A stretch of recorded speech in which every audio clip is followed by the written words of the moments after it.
இல்ல மேடம், இப்ப கரையை நோக்கி நகர்ந்து வந்துட்டு இருக்கா, நீங்க முன்னாடி நிலை கொண்டு இருக்குன்னீங்க, நாளைக்கு அப்படிதான் இருக்குன்றீங்க. அதாவது 8:30 AM இன்று காலை அது well mark low pressure area.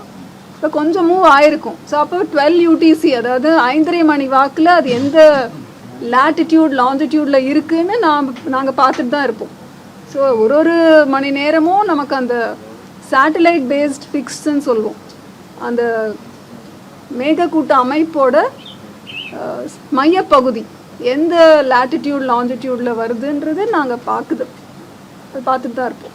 Madam இல்ல கிளவுட் பர்ஸ்ட்னு சொல்றாங்க, இதை நம்மளால கணிக்க முடியாது இல்ல மேடம்? இந்த இதப்ப கிளவுட் பர்ஸ்ட் அப்படின்றது 10 cm/h, ஒரு மணி நேரத்தில் 10 சென்டிமீட்டர் மழை பெய்தால் அது கிளவுட் பர்ஸ்ட்ன்ற டெஃபினிஷனில் வரும்.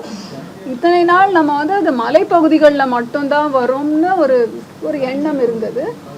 இப்போதெல்லாம் நமக்கு மழை மானிகள் நிறைய நம்ம போட்டதுனால, நிறைய தரவுகள் நமக்கு வர்றதுனால, ஆட்டோமேட்டிக்கான சில ஸ்டேஷன்ஸ் இருக்கிறதுனால நமக்கு அந்த கண்டினியூஸ் ப்ரொஃபைலும் நமக்கு கிடைக்குது. அதனால் நம்மளால் இந்த இடத்துலையும் ஒரு 10 cm/h விட ஜாஸ்தியான மழை கிடைத்திருக்கிற ஒரு டேட்டா நமக்கு கிடைக்குது. ப்ரெடிக்ட் பண்ண முடியுமா? ஓரளவுக்கு சொல்ல முடியும். இந்த மாதிரி நல்ல ஒரு இப்போ இன்றைக்கு காலையில் இந்த படம் பார்க்க முடியல,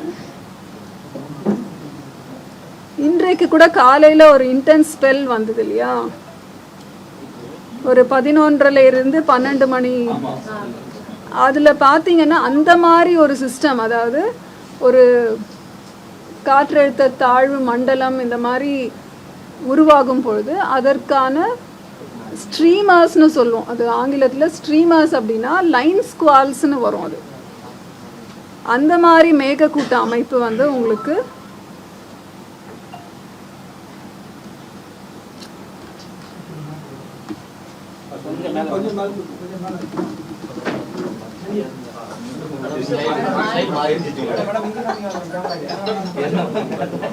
அப்புறமா இதில் பார்த்துக்கலாம்.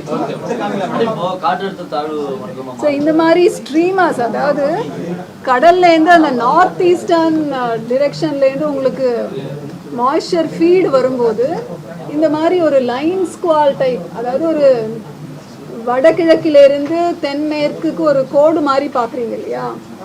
ஸோ இந்த மாதிரி வந்து மழை, இடி முகில் மின்னலோடு கூடிய இடியுடன் கூடிய மழை பெய்யும். இந்த மாதிரி மேகக்கூட்ட அமைப்பில் வந்து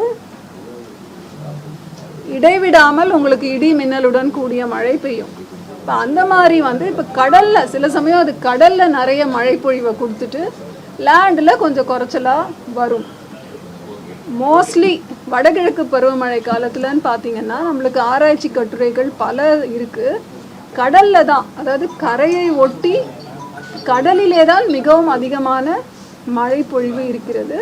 அதில் ஒரு % தான் நமக்கு மழை வருகிறது. சென்னைக்கு ரெட் அலர்ட் நம்ம தரல, கனமழை ஆரஞ்சு அலர்ட் தான் கொடுத்துருக்கோம். சரியா?